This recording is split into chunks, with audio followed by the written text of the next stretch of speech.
ஹல்லேலூயா. சரி, வேகமாக தேவனுடைய வார்த்தைக்கு நேராக நான் உங்களை அழைத்து செல்ல விரும்புகிறேன். பல செய்திகள் என்னுடைய சிந்தையில் வந்தாலும் தெளிவாக ஒரு காரியத்தை நான் உங்களோடு கூட பேச ஆண்டவரால் ஏவப்பட்டு நான் நிற்கிறேன். கர்த்தர் நம்மோடு கூட பேசுவாராக. ஸோ மத்தேயு 14வது அதிகாரம், மத்தேயு 14வது அதிகாரம் 15வது வசனத்தை வாசிக்கலாம். சாயங்காலமான போது அவருடைய சீஷர்கள் அவரிடத்தில் வந்து, இது வனாந்தரமான இடம், நேரமும் ஆயிற்று, ஜனங்கள் கிராமங்களுக்கு போய் தங்களுக்கு போஜன பதார்த்தங்களை கொள்ளும்படி அவர்களை அனுப்பிவிட வேண்டும் என்றார்கள். ஸோ இந்த சாயங்காலம், அதாவது சாயங்காலமான போது, எல்லாம் சொல்லுங்க பார்க்கலாம். ஆமாம், இன்னைக்கு மெசேஜ் உடைய டைட்டில் என்னதான்? சாயங்காலம் ஆன போது. ஆமென். கவனிங்க, இந்த சாயங்காலம் அப்படின்றத இந்த 24 மணி நேரத்தில் ஒரு குறிப்பிட்ட நேரமாக நமக்கு தெரியும். ஆனால் இதை நான் வாசிக்கும் போது ஆண்டவர் எனக்கு உணர்த்தின ஒரு என்னன்னா, நீங்களும் நானும் வாழ்கிற ஊழியம் செய்கிற இந்த சீசன், இந்த காலம் ஒரு சாயங்காலமாக இருக்கிறது. ஆமென். பைபிள் முழுவதும் ஆண்டவர் நம்மோடு பேசுகிற ஒரு காரியம், காலத்தை குறித்த அறிவு நமக்கு தேவை. அந்த அறிவு இருந்தால் தான் நாம் ஊழியம் செய்ய முடியும். காலத்தை குறித்த அறிவு நமக்கு தேவை. எலிசாவுடைய வேலைக்காரன் ஒருவன் இருந்தான். யாரு? கேயாசி. நமக்கு தெரியும், நாகமான் வந்தபோது எலிசா இப்படி ட்ரீட் பண்ணார் நமக்கு தெரியும். அவர்கிட்ட ஒரு காணிக்கையும் என்ன செய்யல, வாங்கல. யோர்தானில் போய் 7 தடவை முங்கிட்டு போடான்ட்டார். ஆனால் இவன் பார்த்தான், இந்த ஆள் பொழைக்க தெரியாத ஆளாக இருப்பான் போல இருக்கு, இந்த ஆளுக்கு போய் நான் அசிஸ்டண்ட்டாக வந்துட்டேனேன்னு. அவர் உள்ளே போனோன்னே இவர் தனியாக போய் என்ன செய்கிறாரு, அவர்கிட்ட பேசி எல்லாம் கொஞ்சம் வாங்கி சேஃப்டி பண்ணிவிட்டு மறுபடியும் வந்து ஒன்றுமே தெரியாத மாதிரி நிற்கிறாரு. அப்போ தான் எலிசா சொன்னார், அவர்கிட்ட பேசுனதெல்லாம் நமக்கு அதில் ஒன்று என்னென்னா, இதுவா காலம், இது காலமா, எல்லாம் சேர்க்கறதுக்கு இது காலமா என்று அவரை கேட்கிறார். அதனால் கேஎஸ்சி சரித்திரத்தில் இடம் பெறவில்லை. அப்போ இன்னைக்கும் அப்படிதான் பிசாசு நம்மை ரொம்ப தந்திரமாக, ஊழியமும் செய்யணும் ஆனால் அவனுடைய கிங்டத்துக்கு பாதிப்பும் இருக்கக்கூடாது, அந்த மாதிரி ஊழியம் செய்கிற ஊழியத்தில் நம்மளை என்ன வேணா வச்சுருவான், ஜாலியாக விட்டுருவான். நம்ம காலத்தை அறியாமல், சீரியஸ்னஸ் தெரியாமல், ஏதோ ஒரு ஊழியம் அப்படின்னு சொல்லிட்டு இந்த கேயாசி மாதிரி பணம் சம்பாதிக்க, பொருள் சம்பாதிக்க, பதவிக்கு பின்னால் போக, தன்னை பெரிய ஆளாக காண்பிக்கிற அந்த மைண்ட் செட்டில் ஓடுகிற திரளான பேரை நீங்களும் நானும் பார்க்கிறோம். அந்த கூட்டத்தில் நாம் இருக்கக்கூடாது. இந்த சீசன் பிசாசுடைய ராஜ்யத்திற்கு முற்றுப்புள்ளி வைக்கிற ஒரு சீசன். இது எழுப்புதலின் நாட்கள். இந்த நாட்களில் நான் தீவிரமாக நான் ஜெபிக்க, ஊழியம் செய்ய, அநேகரை எழுப்ப. இன்னைக்கு உங்கள் சபைக்கு முக்கியமான ஒரு தரிசனம் என்னென்னா, நெக்ஸ்ட் ஜெனரேஷன், அடுத்த ஜெனரேஷனை நம்ம எழுப்பி விட வேண்டும். நம்முடைய பிள்ளைகள், வாலிபர்களை எழுப்பி ஆண்டவருக்காக வைராக்கியமாக வாழ வைக்க, அவர்களை நாம் பின்னால் இருந்து அவர்களை நடத்த ஒரு பெரிய பொறுப்பு நமக்கு இருக்கிறது. நல்லா கவனிங்க. அப்போ காலங்களை குறித்த அறிவு நமக்கு தேவை. அப்போ நீங்களும் நானும் வாழ்கிற இந்த சீசன் என்ன சீசன் சொல்லுங்க? சாயங்கால சீசன். சாயங்காலம் எப்போ ஆரம்பிக்குது? சாயங்காலத்தில் ஆரம்பிக்குது. சாயங்காலம் என்ன சொல்கிறாங்கன்னா, சாயங்காலம் 3 மணிக்கு ஆரம்பிச்சிருதான். 3 மணியிலிருந்து சூரியன் அஸ்தமிக்கிற வரைக்கும் ஒரு பார்ட்டு, சூரியன் அஸ்தமிக்கிறதுலேருந்து இருள் கவ்வுகிற வரைக்கும் செகண்ட் பார்ட். அது ரெண்டு பகுதியுமே இதே அதிகாரத்தில் இருக்கிறது. இப்போ முதல் சாயங்காலம் எங்கே பார்த்தோன்னா, இப்போ பார்த்தோம். சாயங்காலமான போது அவருடைய சீஷர்கள் வந்து சொல்கிறாங்க, பிரசங்கத்தை முடியும், டைம் ஆகிட்டுருக்கு, கடை சாத்திடுவான், என்ன செய்யணும், ஜனங்களெல்லாம் அனுப்பிச்சுடணும், இவனுக்கு கொடுக்கறதுக்கு நம்மக்கிட்ட ஒன்றும் இல்லை, இது வனாந்தரமான இடம் அப்படின்னு அட்வைஸ் பண்ணுறான். ஆனால் ஆண்டவர் என்ன சொன்னார், நீங்களே இவர்களுக்கு ஆகாரத்தை கொடுங்க அப்படின்னு சொல்லிட்டு அதுக்கு பிறகு அங்கே இருக்கிற கொஞ்சம் அப்பம் மீனை ஆசீர்வதித்து எல்லாருக்கும் பந்தி பந்தியாக உட்காந்து சாப்பாடு கொடுத்து எவ்வளோ நேரம் பாருங்கள். இதெல்லாம் முடித்த பின்பு இப்போ 23வது வசனம் வாசிங்க. அனுப்பிவிட்ட பின்பு தனித்து ஜெபம் பண்ண ஏறி சாயங்காலமான போது அங்கே தனியாயிருந்தார். சரி, இதை நான் பெருசாக இதை பற்றி பேசல, பட் சின்ன இன்ஃபர்மேஷன் கொடுக்குறேன். சரி, அடுத்த முக்கியமான ஒரு வார்த்தை என்னன்னா, நாம் வாழ்கிற சீசன் சாயங்காலம் சொல்லிட்டேன். இந்த சாயங்காலம் 2 எச்சரிப்பை நமக்கு கொடுக்கிறது. சாயங்காலம் சொல்லுங்க, 2 எச்சரிப்பை நமக்கு கொடுக்கிறது. ஒன்று, ஒரு நீண்ட பகற்காலம் முடிவுக்கு வருகிறது. இன்னொன்று, ஒருவரும் கிரியை செய்யக்கூடாத ஒரு ராக்காலம் வரப்போகிறது. 2 எச்சரிப்பை நமக்கு கொடுக்கிறது. ஆண்டவர் நம்ம எல்லாருக்கும் பகற்காலம் கொடுக்கிறாரு, ஒரு நீண்ட பகற்காலம். எதுக்கு நான் பின்னால பகற்காலத்தை குறித்து நான் மறுபடியும் பேசுறேன்னா, பகற்காலம். ஆனால் அந்த பகற்காலம் முடிய போது என்ன சாதிச்சோம், என்ன நம்ம ஊழியத்தில் என்ன வெற்றி, என்ன பண்ணி இருக்கிறோம், கொஞ்சம் திரும்பி கால்குலேட் பண்ணி பாருங்களேன். இன்னைக்கு எல்லாருமே 25வது வருட சில்வர் ஜூப்ளி, 50வது வருட பொன் விழாவா, அது கோல்டன், அதான் பொன் விழா. 75 இயர் என்ன ஆனா வைர விழா. இது இன்னைக்கு சபை கொண்டாட்டத்தில் தான் இருக்கு. ஆனால் உண்மையாக சொல்கிறேன், நம்ம உட்காந்து நம்ம என்னத்தை செஞ்சுருக்கிறோம் கொண்டாடுறதுக்குன்னு யோசித்து பார்த்தா, சும்மா பேசுங்க. ஆமாம், நிறைய நான் இத்தனை வருஷமாக, இப்போ என்ன கேட்டிங்கன்னா நானே 40 வருஷமாக ஊழியம் செய்கிறேன். நான் 18 வயசில் ரட்சிக்கப்பட்டேன். 40 வருடம் ரட்சிக்கப்பட்ட ஆரம்பத்துலேருந்து ஓடுறேன். வேலை செஞ்சுட்டே ஊழியம் செஞ்சேன், வேலையை விட்டுட்டு ஊழியம் செய்கிறேன், ஊழியம் செஞ்சிட்ருக்கேன். ஆனால் உண்மையாக சொல்கிறேன், தாழ்மையோடு சொல்கிறேன், நான் ஒரு நிமிஷம்லாம் உட்காந்தேன்னா, ஆண்டவரே என்னத்தை ஊழியத்தை பண்ணேன் அப்படி நிறைய பேர் சொல்கிறாங்க, நீங்கள் ஒரு இன்ஸ்பிரேஷனாக இருக்கிறீங்க அப்படி. பட் எனக்கு உட்காந்து யோசித்தா ஒன்றுமே செஞ்ச மாதிரி எனக்கு தெரியல. ஆனால் இதில் என்ன கொண்டாட்டம், கவனிங்க. ஸோ ஆண்டவர் நிச்சயமாக நம்மிடத்தில் கணக்கு கேட்பார். நம்ம இருக்கிற நாட்களில் இன்னும் அதிகமாக அதெல்லாம் நினச்சா, ஆண்டவரை இன்னும் அதிகமாக உங்களுக்கு ஏதாவது செஞ்சிடணும்ப்பா. எங்கள் நாட்கள் முடியறதுக்குள்ள ஆண்டவர் எங்களை அழைத்த நோக்கம், அபிஷேகத்த நோக்கம், தெரிந்து கொண்ட நோக்கத்தை நாங்கள் முழுமையாக செஞ்சு முடிச்சிடணுன்ற ஒரு ஆசை தான் நமக்கு வருதே ஒழிய, ஏதோ செஞ்சு முடிச்சிட்டோன்னு எண்ணம் வரவே இல்லை பிரதர். நான் எப்பொழுதும் சொல்லேன், ஆவிக்குரிய வாழ்க்கையில் மட்டும் திருப்தி வந்துடவே கூடாது, அது பிசாசு கொடுக்கறது. நீ ரொம்ப ஜெபம் பண்ணியாச்சுன்னு திருப்தி வந்துச்சுன்னா நம்ம கதை முடிஞ்சதுன்னு அர்த்தம். பயங்கரமாக ஊழியம் செஞ்சுட்டேன்னு திருப்தி வந்துச்சுன்னா அவுட்டு. உதாரணத்துக்கு, நான் அகஸ்டின் ஜெபக்குமார் அண்ணன் கூட ரொம்ப நெருக்கமாக இருக்கிறேன்னு உங்களுக்கு தெரியும். அவங்க எல்லாத்தையும் ஓப்பனாக பேசுவாங்க. அவங்க ஒரு முறை அவங்களுக்கு 79 வயது, அப்போது 60 வயது ஆகும்போது அவங்களும் மனைவியும் சேர்ந்து 60 இயர்ஸில் நம்ம என்ன செய்யணும், ரிட்டையர்மெண்ட் ஆயிடணும், அடுத்த யங் ஜெனரேஷனை எழுப்பி லீடர்ஸை வச்சுட்டு நம்ம பின்னால் இருக்கணும், ரிட்டையர்ட் ஆயிடணும் அப்படின்னு சொல்லி முடிவெடுத்து வருடந்தோறும் அந்த டிசம்பரில் அவங்க கூடுவாங்களாம். அந்த நேரத்தில் ஃபாஸ்டிங்கில் அந்த ஃபாஸ்டிங் ப்ரேயரோடு நம்ம ஹேண்ட் ஓவர் பண்ணணும்னு சொல்லி அந்த 3 நாள் உபவாசத்தில் நின்றபோது ஆண்டவர் 3ஆவது நாள் பேசினாராம். என்ன சொன்னார், நீ இன்னும் ரன்வேல தான் இருக்கிறேன்னாராம். இன்னும், அதாவது புரிகிற மாதிரி சொல்கிறேன், இந்த ஃப்ளைட்டு புறப்பட்டான்னா ஸ்டார்ட் பண்ணோடனே எடுத்தோன்னே டேக் ஆஃப் ஆக மாட்டான். அந்த ரன்வேல ஒரு குறிப்பிட்ட தூரம் குறிப்பிட்ட ஸ்பீடில் போய் தான் அவன் என்ன செய்வான், மேலே போகணும். ஆண்டு சொன்னாரான், நீ இன்னும் எங்கே இருக்க,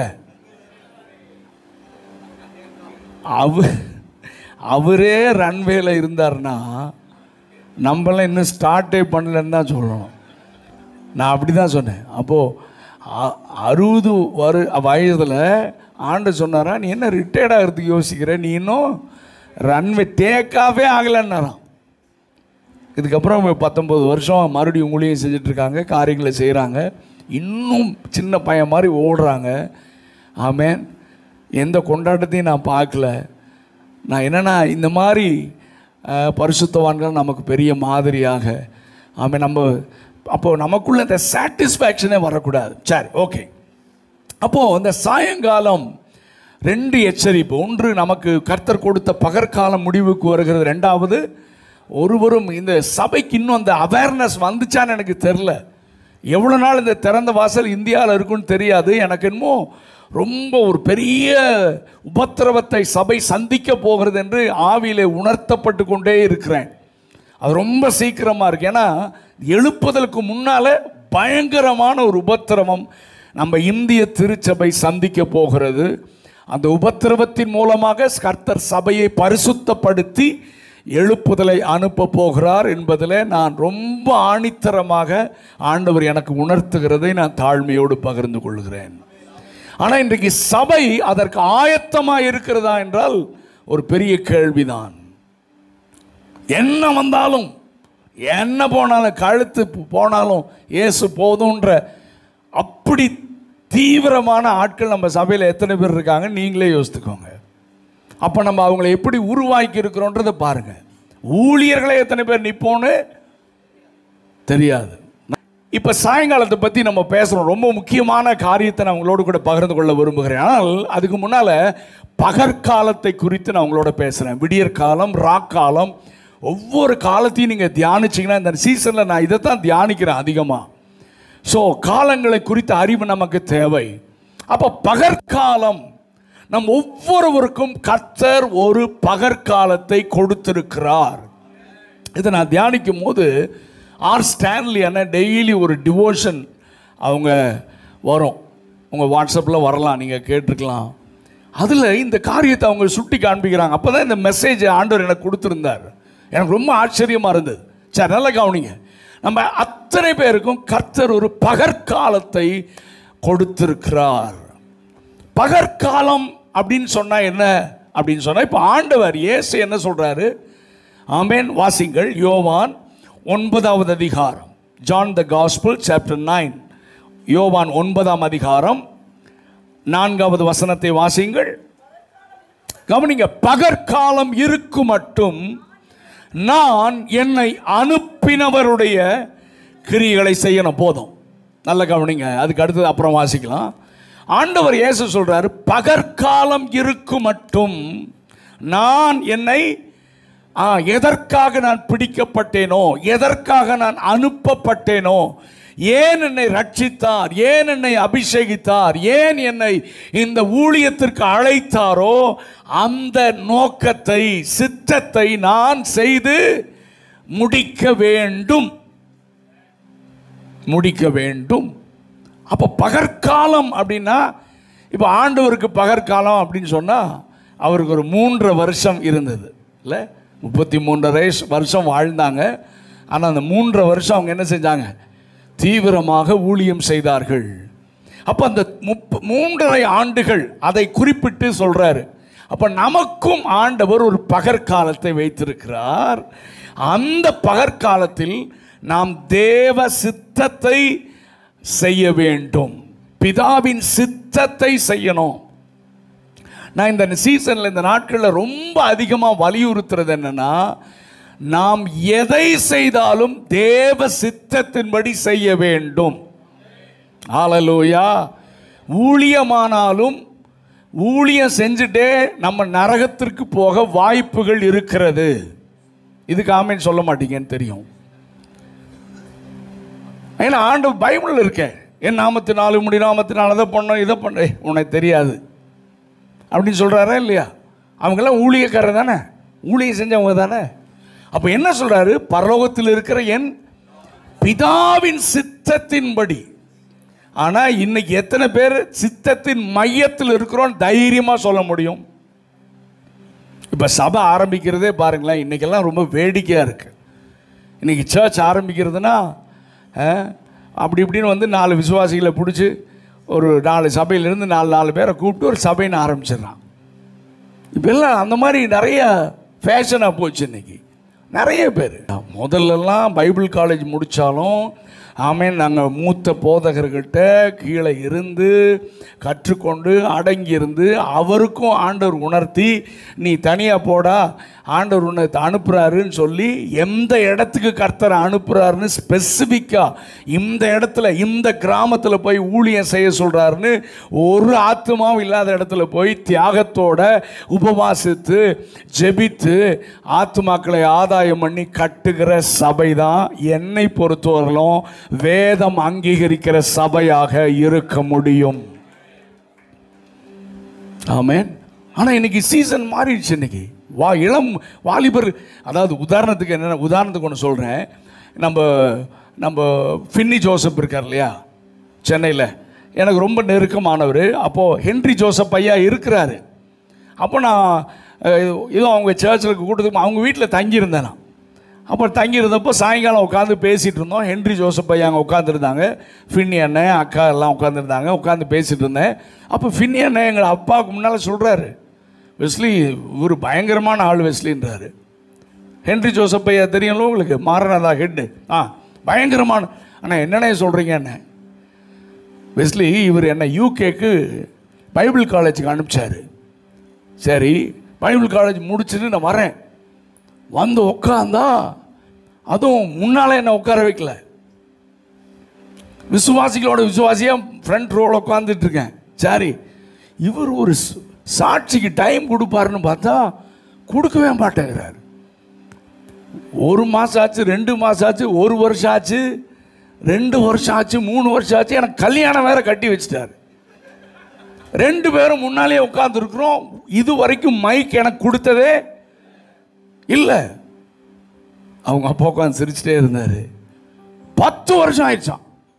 ஹலோ தம்பி பார் சொல்லுங்க, உங்கள் அப்பா உன்னை அப்படி வச்சுருந்தாருன்னா நீ என்ன செய்வ? நீ உங்கள் அப்பாவை நைட்டாக போட்டு தள்ளிடுற நீ. ஆமாம் 10 வருஷம் உட்காந்துருந்தாராம். 10 வருஷம் உட்காந்தோன்னா ஒரு 10 வருஷம் கழித்து வெடிச்சுட்டாரான். என்ன நினச்சதுக்கு, எதுக்கு என்ன பைபிள் காலேஜ் அனுப்பிச்சிங்க? ஒரு சாட்சி கொடுத்தீங்களா, ஒரு மைக் கொடுத்தீங்களா, ஒரு சின்ன பிரசங்கம் பண்ணுறான்னு கொடுத்தீங்களான்னா அவர் சிம்பிளாக சொன்னாராம், நான் எதுக்கு கொடுக்கணும், நான் எதுக்கு கொடுக்கணும்? உன்னை அழைச்சிருந்தாருன்னா போய் நீ அழைப்பை ப்ரூவ் பண்ணு. இது நான் என்னுடைய அழைப்பை ப்ரூவ் பண்ண இடம் இது. ஆமாம், என்ன அழைச்சிருந்தாரு, வந்தேன், ஊழியம் செஞ்சேன், ஒரு ஆத்மாக்களை சேர்த்து நான் சபையை ஆண்டவர் கட்டி என்ன மூலமாக கட்டியிருக்காரு. நான் ஏன் சபையில் உனக்கு எதுக்கு நான் இடம் கொடுக்கணும்? போய் உன் அழைப்பை நிரூபினாராம். எத்தனை வருஷத்துக்கு அப்புறம்? 10 வருஷத்துக்கு அப்புறம். அவர் சொல்கிறாரு, அதுக்கப்புறம் நான் போய் ஆரம்பித்த சபை தான் நான் இன்றைக்கும் நடத்திட்டு இருக்கேன்றார். ஆனால் இன்னைக்கு அப்பா அம்மாரே பிள்ளைகளை கெடுத்துடுறோம். உண்மை தானே? மற்றவன் எவனா சர்ச்சில் எழும்பிட்டானா அவனை ஒரே தட்டு எங்கேயாச்சும் அனுப்பிச்சு நம்ம பிள்ளைக்கு சீட்டை ரெடி பண்ணி, எல்லாம் ரொம்ப சீரியஸாக தான் பார்ப்பீங்க, நடக்கிறது தானே. அவன் ரட்சிக்கப்பட்டானா இல்லையோ, நீ தான்டா பாஸ்டர். இன்னைக்கு சபைலாம் குட்டிச்சவர். ஏன்னா இன்னைக்கு பெரிய தலைவர்கள் அப்படின்ற ஒரு லிஸ்ட்டில் இருக்காங்கல்ல, அவங்க பிள்ளைகளே உபதேசத்தில் தடம் புரளுகிறத நான் பார்க்குறேன். நான் ஏன்னா அவங்களுக்கு வேல்யூ தெரியாது, சபை கட்டுற வலி தெரியாது அவங்களுக்கு, ஊழியத்துடைய விலைக்கரையம் அவர்கள் செலுத்தலை. ஏன்னா நம்ம அதுக்கு அலோவ் பண்ணவே இல்லை. அதனால தான் அந்த டாப் லெவல் லீடர்ஸ் அடுத்த லெவல்னும் போது ஊழியம் அப்படியே மங்கிட்டே இருக்கும், வல்லமை வெளிப்படாது. சரி, நல்லா கவனிங்க. அப்போது நீங்களும் நான் எதை செய்தாலும் தேவ சித்தத்தின்படி நாம் ஊழியம் செய்ய வேண்டும். தேவன் சொல்லாமல் ஒன்றும் செய்யக்கூடாது. ஆமென். தேவன் சொல்லணும். அப்பதான் அதுதான் அதுக்கு மேலே தான் ஆண்டவர் ஒரு சீலை போடுவார். தேவ சித்தத்தின்படி ஊழியம் செய்ய வேண்டும். இதில் நம்ம தெளிவாக இருக்கணும். அப்போ ஆண்டவர் எனக்கு ஒரு பகற்காலத்தை வைத்திருக்கிறார். அந்த பகற்காலத்தில் என்னை அனுப்பினவருடைய கிரியைகளை, அதாவது சித்தத்தை நான் செய்து முடித்து ஆக வேண்டும். ஹல்லேலூயா. ஆனால் இப்படி நாம் தேவ சித்தத்தை செய்ய கவனம். அதாவது இன்னைக்கு வர இளம் ஊழியர்களுக்கு அழைப்பை குறித்த அந்த கிளாரிட்டி இருக்கானா? இல்லை. காலிங், அழைப்பு.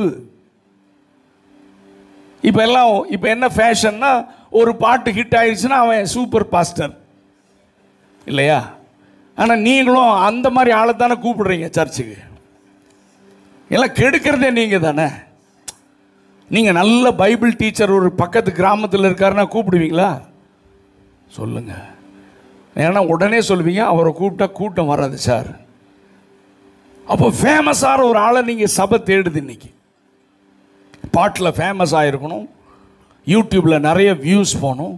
அப்போ அவரை கூப்பிட்டா பக்கத்து சர்ச்சிலேருந்தெல்லாம் வந்துடுவானே நம்ம சர்ச்சுக்கு. அதில் 1-2 தங்க வாய்ப்பு இருக்குல்ல. நம்ம கால்குலேஷன் இப்படி தானே. கவனிங்க, லிசன் கேர்ஃபுல்லி. அப்போது அந்த தம்பி மாட்ட நான் கேட்பேன் ஒரு சிலர்கிட்ட, தம்பி ஊழியம் செய்கிறீங்களா? ஆமாம். உங்களுக்கு என்ன அழைப்பு தம்பி? உங்களுக்கு என்ன அழைப்பு இருக்குது? அவன் சொல்லுவானே, ஊழியம் தானே அப்படின்வான். டே, ஊழியம் தான், என்ன அழைப்புன்னா சொல்ல தெரிலங்க. நான் சீரியஸாக சொல்கிறேங்க. அவன் பார்க்குறான், 2 பாட்டு ஹிட் ஆயிடுச்சு, கொஞ்சம் பேர் ஃபேனு, ஐயோ நீங்கள் சூப்பர் ஆகுன்ட்டான்னா டக்குன்னு சமைய ஆரம்பிச்சிடறான். அவனுக்கு பாஸ்டல் காலிங் இருக்கான்னு தெரியாது. அந்த ஊழியம் பரலோகத்தால் அங்கீகரிக்கப்படாது. நீங்கள் எப்படி என்ன நினைக்கிறீங்கன்னு எனக்கு தெரியாது. நான் வேதத்தின் அடிப்படையில் ஆணித்தரமாக பேசுகிறேன். நான் எதற்காக என்னை அழைத்தாரோ அந்த ஊழியத்தை நான் செஞ்சால் தான் பரலோகம் அங்கீகரிக்கும். ஆமென். 5 விதமான ஊழியங்களில் எந்த ஊழியத்திற்கு, ஏன்னா அதுக்கு தகுந்த அபிஷேகத்தை தான் கர்த்தர் தருவார். ஆமென். ஆமாம். இப்போ நான் இத்தனை வருஷமாக ஊழியம் செய்கிறேங்க. நான் தேவ சமூகத்தில்னு சொல்கிறேன். சென்னையில் எங்கள் மாமா ஒருத்தர், ஏலிம் அப்போஸ்டலிக் சர்ச்சுன்னு, அண்ணாநகர் வெஸ்ட்டில் தங்கம் காலனி, அங்கே சிஎஸ்ஐ இம்மானுவேல் சர்ச் இருக்கும். அதுக்கு அப்போ அப்படின்னு இல்லை. அப்போது எனக்கு சென்னையில் வேறு ஒன்றும் தெரியாது. அவங்க வீடு தான் தெரியும், அவங்க சர்ச் தான் தெரியும். அவங்க தான் ரிச்சர்ட் உம்ராண்டை சென்னைக்கு கொண்டு வந்து மீட்டிங் நடத்தினவர். அவர் பேர் பாஸ்டர் எட்வின் ஜெயராஜ். ஏன்னா torture for Christ P P இருக்கார் இல்லையா, டெல்லி, அவங்க டீமில் இருந்து அவங்க மூலமாக தான் ரிச்சர்ட் உம்ராண்டை கொண்டு வந்து மீட்டிங் நடத்துனாங்க. ஆமாம். அப்போது நான் அவங்க எனக்கு ரொம்ப நெருக்கம். நாங்கள் அத்தை மாமா எனக்கு. ஸோ அங்கே போய் அடிக்கடி ஊழியம் செய்வேன். அப்போ நான் கவர்மெண்ட்டில் வேலை செஞ்சிட்ருக்கேன். சென்ட்ரல் ஸ்டேஷன் ட்ரெயினில் போவேன், இறங்கினா நேராக அண்ணாநகர். எனக்கு சென்னையில் வேறு ஒன்றும் தெரியாது. அடிக்கடி போய் ஊழியத்தில் அங்கே உதவி செய்வேன். ஒரு நாள் என்னாச்சுன்னா, திடீர்னு நியூசிலாண்டில் இருக்கிற ஏலிம் சர்ச்சில், இவர் நியூசிலாண்டு ரஷ்யா அங்கெல்லாம் போக ஆரம்பிச்சு, நல்ல பைபிள் டீச்சர் அவர். அப்போ அந்த சர்ச்சில் பயங்கரமான congregation, SPOA principal, doctors, engineers top லெவலில் இருப்பாங்க. அப்போ இவர் நியூசிலாண்டில் இருக்கிற ஏலிம் சர்ச்சுக்கு இவரை பாஸ்டராக கூப்பிட்டாங்க. அப்போது நான் கவர்மெண்ட்டில் ஒர்க் பண்ணிகிட்ருக்கேன். அப்போ என்னை கூப்பிட்டு உட்கார வச்சு 1 மணி நேரம் என்கிட்ட பேசினார். வெஸ்லி, இந்த சபையை நான் வேறு யார்கிட்டையும் கொடுக்க மாட்டேன். இந்த சபையை நீ எடுத்து நடத்தினேன்னா இந்த சபையை நான் உங்ககிட்ட மட்டும்தான் கொடுப்பேன். நான் சொல்கிறது 20-22 வருஷத்துக்கு முன்னால் சொல்கிறேன். நான் எல்லாத்தையும் கேட்டுட்டு இருந்தேன். ஜோமணி சொல்கிறேன்னு நான் சொல்லலை. ஏன்னா என் மேலே இருக்கிற அழைப்பு, தேவ சித்தம் எனக்கு நன்றாக தெரியும். நான் உடனடியாக சொன்னேன், நான் இது தேவ சித்தம் அல்ல, எனக்கு இந்த காலிங் இல்லை, இது நான் சபை நடத்துவதற்கான தேவ சித்தம் என் வாழ்க்கையில் இல்லை, அது எனக்கு கன்ஃபார்மாக தெரியும். ஐ எம் சாரி, ஆளை விட்டுருங்கண்ணே. அன்னிலேருந்து இது வரைக்கும் அவர் என்கிட்ட பேசுகிறதில்ல. அந்த சபையை அப்படியே விட்டுட்டு போயிட்டார். அதில் நிறைய பேர் பாஸ்டர் ஆப்ரஹாம் தாமஸ் சர்ச்சில் இருக்கிறாங்க. நல்ல கவனிங்க, லிசன் கேர்ஃபுல்லி. ஏன்னா நான் சும்மா பிரசங்கம் பண்ண தெரியும், எல்லாம் பண்ண தெரியும். சபையை நான் ஊழியம் எங்கள் சபையில் நான் full gospel Pentecost church attend பண்ணுறேன். கிட்டத்தட்ட ஒரு 15 வருஷமாக சபையை நான் தான் நடத்துனேன். நான் பாஸ்டர் என்கிட்ட கொடுத்துருவாங்க. எல்லாம் வர்ஷிப், கன்வென்ஷன், யூத் ப்ரேயர், எல்லா காரியமும் நான் தான் நடத்துவேன். சபையை நான் தான் நடத்திட்டு இருந்தேன். அங்கே வாலிபரில் உருவாக்கி போதகரோடு இணைஞ்சு சபையில் இருந்து ஊழியம் செஞ்சேனா, ஆனால் என் மேலே இருக்கிற அழைப்பு என்னன்னு எனக்கு தெரியும். அந்த லிமிட்டை நான் தாண்டவே மாட்டேன். கோயம்புத்தூரில் கூட பாஸ்டர்ஸ் ஃபெலோஷிப் எல்லாமே ஃப்ரெண்ட்ஸ் தான். பாருங்கள், வெஸ்லி வேலையை விட்டோன்னே சபையை ஆரம்பிச்சிருவார்னு பேசினாங்களாம். நான் சொன்னேன், ஐயோ நான் எழுதி கொடுக்குறேன்யா, நான் என்னால் சபை ஆரம்பிக்க முடியாதுயா, முடியாது. ஏன்னா என்னுடைய அழைப்பு தெரியும். இன்றைக்கி எத்தனை பேர் இந்த அழைப்பில் தேவ சித்தம் ரொம்ப கவனமாக இருங்க. நம்ம ஊழியம் நம்ம ஏதோ பயங்கரமாக ஆண்டவருக்காக செய்கிறோன்னு நினச்சிட்டு இஷ்டம் போல் செஞ்சு விடக்கூடாது. பரலோகம் அங்கீகரிக்காது. எதை செய்தாலும் தேவ சித்தத்தின்படி நாம் செய்ய வேண்டும். எனக்கு நிறைய இன்விடேஷன் இருக்குது, டேட் கொடுக்க முடியல, நிறைய இன்விடேஷன். ஆனால் ஒரு சில நேரங்களில் தேவ சமூகத்தில் உட்கார்ந்து ரொம்ப பயத்தோட ஜெபம் பண்ண, ஆண்டவரே நான் இப்போது தேவ சித்தத்தின் மையத்தில் தான் நான் இருக்கிறேன்னா, வாய்ப்பு கிடைக்குதுன்னு ஓடுறேன்னா, இல்லை உங்களுடைய சித்தத்தின்படி ஊழியம் செய்கிறேன்னா என்னை பாதுகாத்து கொள்ளுங்கன்னு ஜெபிப்பதை ஆண்டவர் அறிவார். நான் இந்த ராத்திரி நேரத்தில் இது ரொம்ப வலியுறுத்தி நான் உங்களுக்கு சொல்கிறேன். ஏன்னா ஒரு நாள் அவருக்கு முன்பதாக நான் போய் நிற்க வேண்டும். ஹல்லேலூயா. தேவ சித்தம் செய்தவர்கள் தான் அவருடைய சந்தோஷத்தில் பிரவேசிக்க ஒரு பெரிய காரியத்தை கர்த்தர் நமக்கு தருவார். ஒரு அல்லேலூயா சத்தமாக சொல்லுங்கள். ஆமீன். வாலிப பிள்ளைகள், வாலிபர்கள், இளம் ஊழியர்கள், தயவு செய்து ஆமீன் தேவ சித்தத்தின்படி ஊழியம் செய்ய கர்த்தர் நமக்கு அனுக்கிரகம் செய்வாராக. சரி, தேவ சித்தத்தின்படி நீங்கள் ஊழியம் செய்தால் உங்களுக்கு உங்கள் ஊழியத்தில் போராட்டம் அதிகமாக இருக்கும். மற்ற ஊழியங்கள் எல்லாம் போராட்டம் வராது, ஆனால் உங்கள் ஊழியத்தில் மட்டும் போராட்டம் நிற்காது. என்ன ஒரு மாதிரியாக பார்க்குறீங்க? உண்மைதானா? அப்போ ஆண்டவர் இந்த பகற்காலத்தில் தேவ சித்தம் செய்ய வந்திருக்கிறாரு. இவர் ரொம்ப பிஸியாக தேவ சித்தம் செய்கிறார். அவருக்கு வராத போராட்டமா? அவருக்கு வராத பிரச்சனைகளா? வாசிங்க லூக்கா 13வது அதிகாரம் 31வது வசனம். லூக்கா 13:31. அந்த நாளிலே சில பரிசேயர் அவரிடத்தில் வந்து, நீர் இவரிடத்தை விட்டு போய்விடும், ஏரோது உம்மை கொலை செய்த. அப்போ தேவ சித்தத்தின்படி, பிதாவின் சித்தத்தின்படி, பிதாவின் சித்தம் செய்வதே என்னுடைய போஷனமாக இருக்கிறதுன்னு அவ்வளோ சீரியஸாக ஊழியம் செஞ்சிட்டு இருக்காரு. இப்போ பரிசேயர் கொஞ்சம் பேர் வந்து சொல்கிறாங்க, இடத்த காலி பண்ணோம், ஏன்னா எனக்கு சீக்ரெட் நியூஸு வந்துருச்சு, உண்மை போடுறதுக்கு. ஆமாப்பா, ஏரோது பிளான் பண்ணிட்டான் அப்படின்னா நம்ம என்ன செய்வோம்? பாப்பா எவ்வளோ நம்மளை நேசித்து சொல்கிறாரு அப்படின்னு நம்ம. ஆனால் ஆண்டவர் என்ன சொன்னார் பாருங்க, அதற்கு அவர் இன்னைக்கும் நாளைக்கும், அப்படின்னா பிதா எனக்கு வைத்திருக்கிற ஒரு பகற்காலம் இருக்கிறது. அந்த பகற்காலத்தில் ஆமீன் என்ன செய்யணும்? சுரண்டையில் இருக்கிற பிசாசெல்லாம் துரத்தணும். தென்காசியில் இருக்கிற பிசாசெல்லாம் துரத்தணும். எல்லா வியாதியஸ்தலையும் சுகமாக்கணும். ஹல்லேலூயா. அடுத்த வசனம் வாசிங்க பார்ப்போம். இன்றைக்கும் நாளைக்கும் மறுநாளைக்கும் நான் நடமாட வேண்டும். நான் அப்படின்னா ஊழியம் செய்ய வேண்டும். நான் ஊழியம் செய்வேன். எந்த பயமுறுத்தலும், எந்த பிசாசின் கிரியைகளும், எந்த ஏரோதின் ஆவிகளும் தேவ சித்தத்திலிருந்து, என்னுடைய ஊழியத்திலிருந்து என்னை தடுக்கவே முடியாது. இன்றைக்கும் நாளைக்கும் மறுநாளைக்கும்னா நான் திரும்ப சொல்கிறேன், கர்த்தர் எனக்கு கொடுத்த ஒரு பகற்காலம் இருக்கிறது.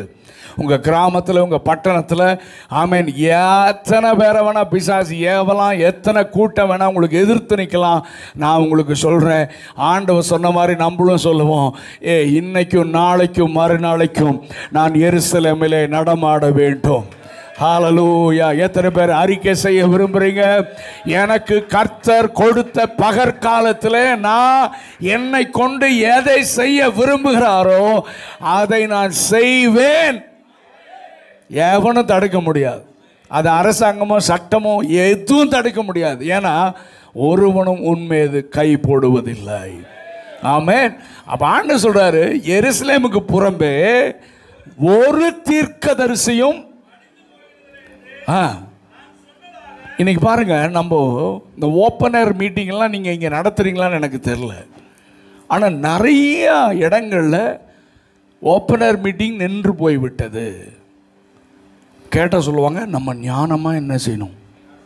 ஆமாம், ஞானமாக இருக்கணும். ஹேண்ட்பில்ஸ் கொடுக்கறது கூட இன்னைக்கு குறைந்து விட்டது.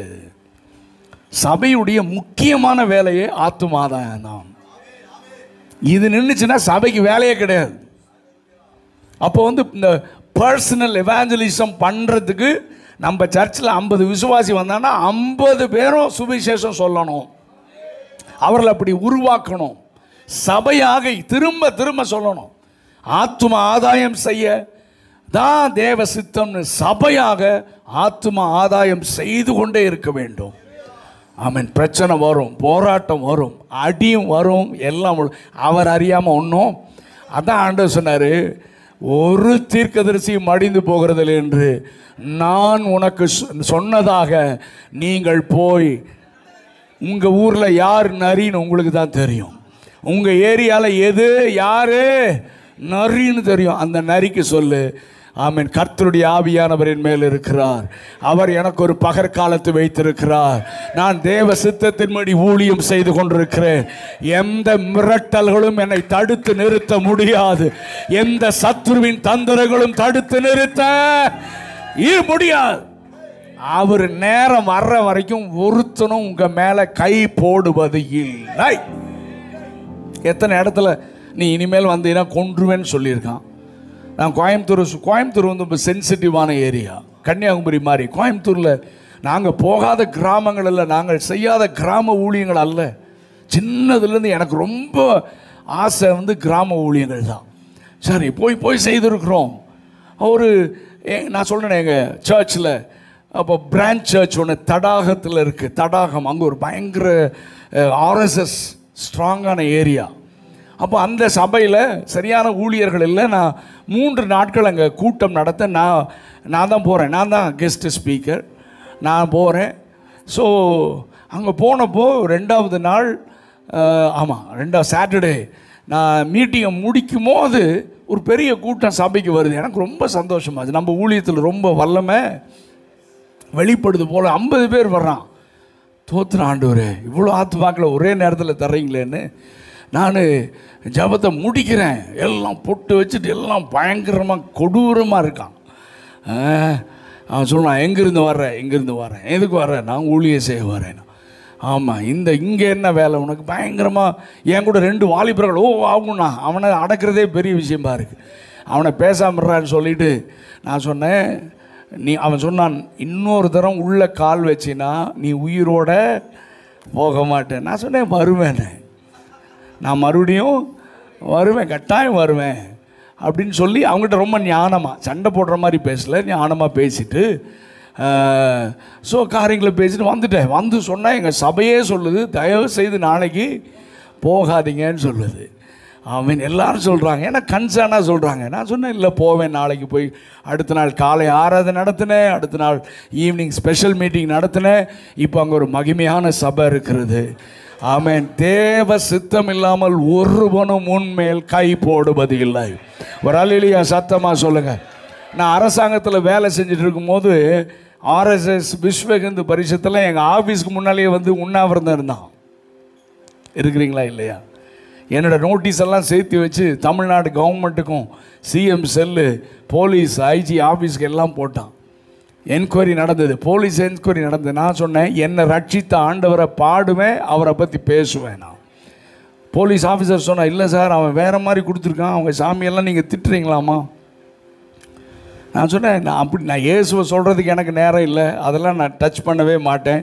இல்லை அவங்க ஏதாவது ஆடியோ வச்சுருப்பாங்க, என்ன வேணால் வாங்கிட்டு வாங்க, செக் பண்ணி பாருங்கள், நான் அப்படியெல்லாம் சொல்ல மாட்டேன், இயேசுவை பற்றி சொல்லுவேனே எழுதி கொடுத்தேன். நான் எங்கள் ஆஃபீஸர் கூட சொன்னார், சார் எனக்காக கொஞ்சம் மாற்றி, நோ நெவர், கவர்மெண்ட்டுக்கு போச்சு, அவன் ஃபார்மலாக இனிமேல் இது செய்ய வேண்டாம், எச்சரித்து விடப்படுகிறதுன்னு ஃபைலை க்ளோஸ் பண்ணிட்டான். அப்போ அந்த ஆண்டு சொன்னார், அவன் என்னடா க்ளோஸ் பண்ணுறது, நீ வெளியே வான்னார். வேலையை விட்டு வெளியே நல்ல ஊழியம் செஞ்சிட்ருக்கேன். நிறைய இடத்துல பிரச்சனை, நிறைய இடத்துல சென்சிட்டிவான காரியங்கள், நிறைய இடத்துல எதிர்ப்பு. மதுரையில் குர்பான் நடத்துகிற அந்த ஆன்லைன் ப்ரேயர்லாம் போனப்போ ப்ரேயரை முடிச்சு வந்தோன்னே அடுத்த நாள் இந்த ஆர்எஸ்எஸ் பேஜில் போட்டான். அதுவும் நம்மளை வெல்லஸ்லின்னு போட்டான். என்னென்னா, வெல்லஸ்லி பிரபு வழி வந்த ஒருவர் வந்திருக்கார் மதுரைக்குன்ட்டான். பாருங்கள், அவன் கண்டுபிடிச்சிருக்கான் பாருங்கள். வெல்லஸ்லி பிரபு வழியாக வந்த ஆமாம் போட்டான். அப்புறம் அந்த வாரம் குர்பான் சர்ச்சில் தான் ப்ரீச் பண்ணுறேன் நான். அது அவன் அங்கே தான் டார்கெட் வச்சுருந்தான், ஆனால் பக்கத்து சர்ச்சு போய் அடிச்சிட்டான். ஸோ நல்ல கவனிங்க, நிறைய பிரச்சனை இருக்கும். தேவ சித்தத்தை செஞ்சீங்கன்னா, வசனத்தை பேசுனீங்கன்னா, சத்தியத்துக்காக நின்னீங்கன்னா உங்களுக்கு உபத்திரவம் உண்டு, பிரச்சனை உண்டு. ஆனால் ஒருவனும் உன்மேல் கை போடுவது இல்லை. ஏன்னா கர்த்தர் எனக்கு ஒரு பகர். இந்த தைரியம் இன்றைய சபைக்கு, தமிழ்நாட்டு சபைக்கு தேவை. நீங்கள் வட இந்தியாவில் இன்றைக்கு இருக்கிற மிஷினரி, வட இந்தியா நியூஸ் எல்லாம் உங்களுக்கு நமக்கு சரியாக வர்றதில்லைங்க. ஆனால் ஒவ்வொரு நாளும் மிஷினரிகள் கொல்லப்படுகிறார்கள், அடிக்கப்படுகிறார்கள். ஆனால் அது அந்த ஊழியங்களை நிறுத்தவில்லை. அப்பா ஊழியம் செத்தாருன்னா மனைவி எந்திரிச்சு நான் ஊழியம் செய்யறேன்றாங்க. அப்பா அம்மா செத்தாங்கன்னா பிள்ளை எந்திரிச்சு செய்கிறான். வட இந்தியாவில் ஒரு சைலண்ட் ரிவைவல் நடந்து கொண்டே இருக்கிறது. ஆமென், ஹல்லேலூயா. சவுத் இந்தியாவில் இருக்கிற நம்மை கர்த்தர் தைரியப்படுத்த விரும்புகிறார். ஹல்லேலூயா. அப்போ ஆண்டவர் தான் நமக்கு. பரியேசர் சொல்கிறாங்க, ஆமென். ஆண்டவர் சொன்னார், ஆமாம், என்னை தடுத்து நிறுத்தவே முடியாது. இன்றைக்கும் நாளைக்கும் மறுநாளைக்கும் நான் நடமாட வேண்டும். பிசாசை துரத்தணும், வியாதிகளை சுகப்படுத்தணும். எனக்கு கொஞ்சம் பெண்டிங் இருக்குது. அவர் அனுப்பின பிதாவுடைய சித்தம் இன்னும் கொஞ்சம் இருக்குது. அதை கம்ப்ளீட்டாக நான் முடிக்க போகிறேன். அதுக்கு முன்னால் எருசலேமுக்கு புறம்பே ஒரு தீர்க்கதரிசியும் மடிந்து போகிறதில்லை என்று நான் சொன்னதாக நீங்கள் போய் என்ன அறிக்கை சொல்லுங்கள். இந்த ராத்திரி நேரத்தில் பரிசுத்த ஆவியானவர்களை உற்சாகப்படுத்துகிறார். பயத்தின் ஆவியை தூக்கி வீசுங்க. கர்த்தர் பயத்தின் ஆவி அல்ல, பலத்தின் ஆவியை நமக்கு தந்திருக்கிறார். ஆமென். தேசத்தை சுதந்தரிக்க வேண்டிய காலம் இது. ஆமென். கிராமங்களை சுதந்தரிக்க வேண்டிய காலம் இது. ஹல்லேலூயா. சின்ன சின்ன பயமுறுத்தல்களாம் தயங்கி நிற்கிற ஆட்களை கர்த்தர் எழுப்புதலிலே பயன்படுத்த முடியாது. தைரியமாக பவுல் அதாவது உபத்திரவம் இன்றைய சபைக்கு புதிதல்ல. முதல் நூற்றாண்டிலே சபை சந்தித்த உபத்திரவத்தை நாம் இன்னும் சந்திக்கவில்லை. அதற்கு நாம் ஆயத்தமாவோமாக, தைரியப்படுவோம். நம்முடைய கையில் இருக்கிற ஆத்துமாக்களையும் ஆயத்தமாக்க கர்த்தர் அனுக்கிரகம் செய்வாராக. இப்போ நான் முக்கியமான இடத்துக்கு வர்றேன். சாயங்காலத்தை குறித்து நான் பேச விரும்புகிறேன். ஈவினிங் டைம், சாயங்காலம். 2 காரியங்களை நான் உங்களுக்கு முன்பதாக வைக்க விரும்புகிறேன். ஒன்று, மத்தேயு 25ஆம் அதிகாரம். நம்ம எல்லாருக்கும் தெரிந்த அதிகாரம்தான், பழக்கமான ஒரு வேத பகுதி தான். Matthew chapter 25. அப்பொழுது பரலோக ராஜ்யம் தங்கள் தீவெட்டிகளை பிடித்து கொண்டு, சரி, இது நம்ம எல்லாருக்கும் தெரியும். தங்கள் தீவெட்டிகள், அது ரொம்ப முக்கியம், அண்டர்லைன் பண்ணிக்கோங்க. which took their lamps என்று ஆங்கிலத்தில் இருக்கிறது. தங்கள் தீவெட்டிகள் என்றால் என்ன என்றால், ஆங்கிலத்தில் லேம்ப்னு இருக்கு, தமிழில் தீவெட்டின்னு இருக்கு. அதுக்கு இன்னொரு அர்த்தம் தீபம் என்று சொல்லலாம்.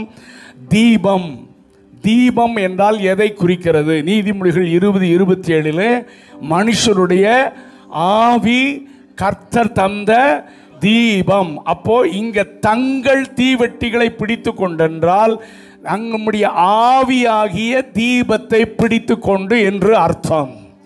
சொல்லுங்க, தங்கள் ஆவியாகிய. அப்போ எதிர்கொண்டு போன 10 கண்டிகைகள் யார் என்றால் சபை என்று நமக்கு தெரியும். 2 கொரிந்தியர் 11:2 நான் உங்களை கற்புள்ள கன்னிகையாக கிறிஸ்து என்னும் ஒரே புருஷனுக்கு ஒப்பு கொடுக்க நியமித்தபடியால் உங்களுக்காக தேவ வைராக்கியம் கொண்டிருக்கிறேன். அப்ப கன்னிகைகள் என்கிற இந்த கூட்டம் சபையை குறிக்கிறது. அவர்கள் மணவாளனை எதிர்கொண்டு போகிறார்கள். தங்கள் தீவெட்டிகள் என்றால் தங்கள் ஆவியாகிய தீபத்தை பிடித்து கொண்டு செல்லுகிறார்கள். ஹல்லேலூயா. சரி, ஆவியாகிய தீபம். அப்ப தீபம் எரிய வேண்டுமானால் என்ன வேண்டும் என்று 4வது வசனம் இருக்கிறது. எண்ணெய் வேண்டும். அந்த எண்ணெய் பரிசுத்த ஆவியானவர் என்று நமக்கு தெரியும். அப்போ என்னுடைய ஆவி, உள்ளான மனிதன், ஆவி, ஸ்பிரிட் மேன் என்று சொல்லுவாங்க, அது எரிந்து கொண்டே இருக்க வேண்டும். நெறிந்த நாணலை முறியாமலும் மங்கி எரிகிற திரியை அணையாமலும் இருக்கிற கர்த்தர் உங்களில் உள்ள வெளிச்சம் இருளடையாதபடிக்கு எச்சரிக்கையாயிரு. கர்த்தர் எனக்குள்ளே தீபத்தை வைத்திருக்கிறார். அந்த தீபம் எரிந்து கொண்டே இருக்கணும். எனக்கு ஃபாதர் எழுதின பாட்டில் இந்த பாட்டு ரொம்ப பிடிக்கும். எரிந்து கொண்டே இருப்பேன் எப்போதுமே என் ஜீவன் பிரியும் வரை எரிது. ஏன்னா என் அனுபவத்தில், என்னை விட மூத்த போதகர்கள்லாம் இருக்காங்க, ஐயாலாம் இருக்காங்க.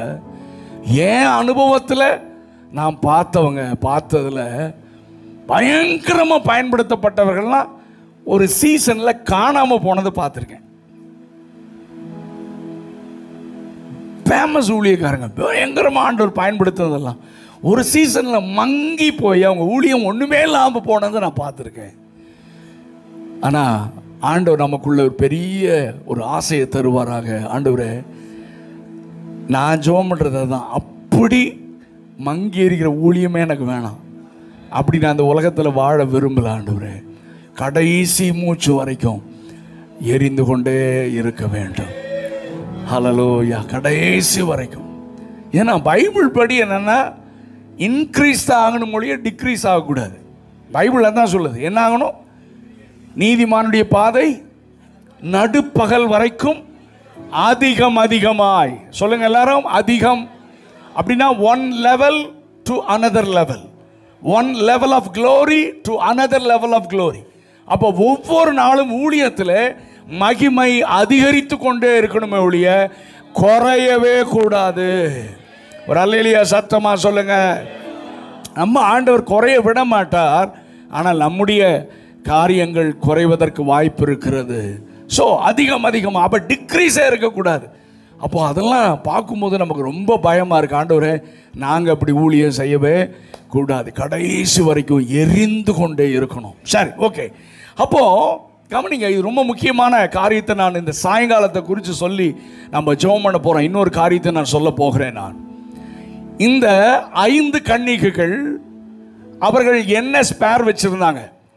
எண்ணெய் பரிசுத்த ஆவியானவரை குறிக்கிறது. அப்போ நாம் எல்லாரும் என்ன செய்யணும்? பரிசுத்த ஆவியினால் நிறைந்து இருக்கணும். அதாவது பரிசுத்த ஆவியின் அபிஷேகத்தை பெற்ற அனுபவம் வேறு, அதில் நிறைந்து இருக்கிற அனுபவம் வேறு. அப்பதான் அவர்கள் நடத்தப்படுவார்கள் என்று ரோமர் 8:14 சொல்லுகிறது. எபேசியர் 5:18 நீங்கள் துன்மார்க்கத்திற்கு ஏதுவான மதுபான வெறி கொள்ளாமல் ஆவியினாலே நிறைந்து, ஹல்லேலூயா, பரிசுத்தாவினால் நிறைந்து பரிசுத்தாவினால் நடத்தப்படுகிற ஒரு ஊழியத்தை ஊழியக்காரனாக இருக்க கர்த்தர் நமக்கு அனுக்கிரகம் செய்வாராக. பரிசுத்தாவியானவரே நம்மை நடத்துவாராக. ஹல்லேலூயா. ஸோ பரிசுத்தாவினால் நிறைந்து அப்படின்னா என்னன்னா, அப்போஸ்தலனாகிய பவுல் தீமோத்தேயுக்கு சொல்லும் போது சொல்றார், மூப்பராகிய சங்கத்தார் உன் தலையின் மேல் கை வைத்த பொழுது உனக்கு உண்டான வரத்தை அனல் மூட்டி எழுப்பு. கவனிங்க, லிசன், அது நம்ம எல்லாருக்கும் அது பொருந்தும். அப்ப எனக்கு கர்த்தர் கொடுத்த கிருபை அபிஷேகத்தை, ஆமென், காரியங்களை நம் அனல் மூட்டி எழுப்பிக் கொண்டே இருக்க வேண்டும். ஹல்லேலூயா. நல்ல கரங்களை உயர்த்தி ஒரு அல்லேலூயா சொல்லுங்க பார்க்கலாம். மங்கி எறியக்கூடாது, அனல் மூட்டி எழுப்பிக் கொண்டே இருக்கணும். அதான் ஸ்பிரிச்சுவல் எக்ஸசைஸ். ஆமென். அனல் மூட்டி எழுப்பிக் கொண்டே இருக்க வேண்டும். இந்த 5 புத்தி உள்ளவர்கள் என்ன செய்தார்கள்னா, அவங்க ஸ்பேர் வச்சிருந்தாங்க எண்ணெய். ஆனால் இந்த 5 புத்தி இல்லாதவர்கள் கைவிடப்பட்டதற்கு காரணம் சொல்றேன். இவர்களுக்கு ஒரு சாயங்கால நேரம் இருந்தது. இவர்களுக்கு நேரம் இருந்தது. ஏன்னா அவர்கள் கடைசி அங்கே பேசுகிற கான்வர்சேஷனில் என்ன சொல்கிறாங்கன்னா, அவங்க புத்தி உள்ளவங்ககிட்ட போய் கடன் கேட்கும் போது, நான் இதை கொடுத்தேன் உனக்கு இல்லாமல் எனக்கு இல்லாமல் போயிடும், நீங்கள் போய் என்ன செய்யுங்க, போய் விற்கிற இடத்துல வாங்கிக்கோங்க அப்படின்னா, கடை உங்கள் ஊரில் எத்தனை மணி வரைக்கும் இருக்கும் சொல்லுங்கள் சார்? 10 மணி வரைக்கும் இருக்கும் இல்லை? ஆமாம். ஒரு சாயங்காலம், இது உதாரணத்துக்கு நான் சொல்லணும்னா நம்ம ப்ராக்டிக்கலாக சொல்கிறேன். கணவன்மார் கவனிங்க, மனைவிமார் திடீர்னு அவங்க ஒரு 8 மணிக்கு சொல்கிறாங்க, எங்க மாவு இல்லை, பால் காலைக்கு பாலும் இல்லை, நீங்கள் சீக்கிரமாக போய் என்ன செய்யுங்க, வாங்கிட்டு வாங்கன்னா. ஆனால் நம்ம ஆள் என்ன செய்வார், ஏதாவது டிவியில் நியூஸ் பார்த்துட்ருக்காருன்னு வைங்களேன், ஏதாவது முக்கியமான வேலை செஞ்சிருந்து அட இரு, அப்புறம் கடை 10 மணி வரைக்கும் இருக்கும். இதுதான் ஸ்லாக்னஸ், அப்படின்னா நிர்விசாரம். சொல்லுங்க சத்தமா, நிர்விசார். ஆண்டவர் எதை எப்பொழுது செய்ய சொல்றாரோ அப்ப செஞ்சிடணும். நீங்க தள்ளி போடவே கூடாது, அது ரொம்ப டேஞ்சர். இதை புரிஞ்சுக்கிறதுக்காக சொல்றேன். இந்த சாயங்கால நேரத்தை இவங்க ஏன் கைவிடப்பட்டாங்கன்னா என்ன இல்லாதனால இல்லை, அந்த சாயங்கால நேரத்தில் இவர்கள் நிர்விசாரமாக இருந்ததனால்தான் இவர்கள் கைவிடப்பட்டார்கள். அப்போ மனைவி சொல்லிட்டே இருப்பாங்க, ஏங்க போய் வாங்கிட்டு வாங்க. இவர் மெதுவாக ஒரு அரை மணி நேரம் 1 மணி நேரம் கழித்து பைய எடுத்துகிட்டு போவார். கடை இருக்கும், கடை, ஆனால் என்ன இருக்காது, மாவு இருக்காது, பாலும் தீர்ந்துரு. இப்போ தாங்க வாங்கிட்டு போகிறாங்கன்னு நம்மால் மறுபடியும் பைய ஆட்டிட்டு, அப்போ அந்த அம்மா என்ன சொல்ல, ஏயா போ, நான் அன்னைக்கு அப்போவே சொன்னேன் இல்லையா. இது நிர்விசாரம். நான் ரொம்ப ப்ராக்டிக்கலாக புரிஞ்சுக்கிறதுக்காக சொல்கிறேன். நம் ஊழியத்திலும் இப்படி இருப்பதற்கு வாய்ப்பு இருக்கிறது. டிஎல் மூடியுடைய சரித்திரத்திலே தெரியும். அவனை போய் பாருன்னொன்னே, ஆண்டவரே டயர்டாக இருக்கிறேன், நான் காலையில் பார்க்குறேன், காலையில் பார்த்தா சூசைட் பண்ணி செத்துட்டான். இது சம்பவம் உங்களுக்கு தெரியும். அப்போது அந்த நேரத்தில் ஆண்டவர் யாரை, பிலிப்புவை பார்த்து சொன்னார், ஓடு வனாந்திரத்துக்கு போ, அந்த ரதத்தோடு நீ. அப்போது நீங்கள் கர்த்தர் இந்த எழுப்புதலை உங்களை பயன்படுத்தணும்னா, ஆண்டவர் எப்போ உணர்த்துறாரோ, எப்போ நடத்துகிறாரோ அதை உடனே உடனே உடனே டைம் டிலே பண்ணாமல் செஞ்சீங்கன்னா அந்த ஊழியத்தில் கனி இருக்கும். மந்திரிக்கு ஞானசானம் கொடுத்துட்டு வந்துட்டார். ஒரு அல்லேலூயா சத்தமாக சொல்லுங்கள். கீழ்ப்படிதல், அந்த டைமிங். ஆண்டவர் எல்லாமே டைமிங் தான். அவருடைய நேரம் வரும்போது அதில் கர்த்தர் என்னை பயன்படுத்தணும்னா என்னை அதில் உணர்த்தி என்னை கொண்டு போவார். அதுக்கு நான் ஆயத்தமாக இருந்தேன்னா என்னை பயன்படுத்துவார். இல்லைன்னா வேற யாரையாச்சும் வச்சு கதையை முடிச்சிடுவார், என்னை பைபாஸ் பண்ணிட்டு போயிடுவார். So listen carefully. அப்போ இந்த இடத்துல இந்த சாயங்காலத்தை இவர்கள் அசட்டை பண்ணினார்கள். இவங்க நம்ம வீட்டுக்காரர் பண்ண மாதிரி தான் பண்ணியிருப்பாங்க. கடை இன்னும், ஆமாம், ஆண்டவர் வருகை இன்னும், ஆமாம்மா இன்னும் டைம் இருக்குது சார், அப்புறம் பார்த்துக்கலாம் டைம். இந்த நிறைய பேர் அப்புறம் செய்கிறேன்றாங்கல்ல, அது ரொம்ப டேஞ்சரஸ். சொல்லுங்க. அப்புறம் இப்போ செஞ்சு ஆகணும். எதை எப்போ செய்யணுமோ அதை செய்யணும், செஞ்சு முடிக்கணும். அதே மாதிரி தான் ஆண்டவர் ஊழியத்தில் காரியங்களை நம்மை உணர்த்து வைப்பார். நமக்கு கொஞ்சம் எண்ணெய் குறையும் போது ஆவியானவர் என்னோடு கூட பேசுவார். ஊழியம் ஹவுஸ் விசிட்டிங்கெல்லாம் விட்டுரு, இன்றைக்கி ஒழுங்காக என் சமூகத்தில் உட்காருவேன்னு உணர்த்துவார். நம்ம நாளைக்கு ஜெபம் பண்ணிக்கலான்னு போனேன்னா உன் வாழ்க்கை ஊழியம் ட்ரையாக இருக்கும். நான் ரொம்ப அனுபவத்திலேருந்து சொல்கிறேன். நான் ஆண்டவர் சொல்லும் போதே உட்காந்து உங்கள் விளக்கில் எண்ணெயை நிரப்பிக்கோங்க. கர்த்தர் உங்களை உயிர்ப்பிக்க விரும்புகிறார். ஹல்லேலூயா.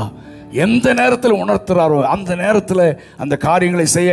அப்போ இந்த 5 புத்தி இல்லாதவர்களும் அவர்கள் அசட்டை நிர்விசாரமாக இருந்ததுனால கடைசி நேரத்தில் போனாங்க, கடை பூட்டியாச்சு. இங்கே வந்தான், ஆண்டவர் வந்துட்டு போயிட்டார்.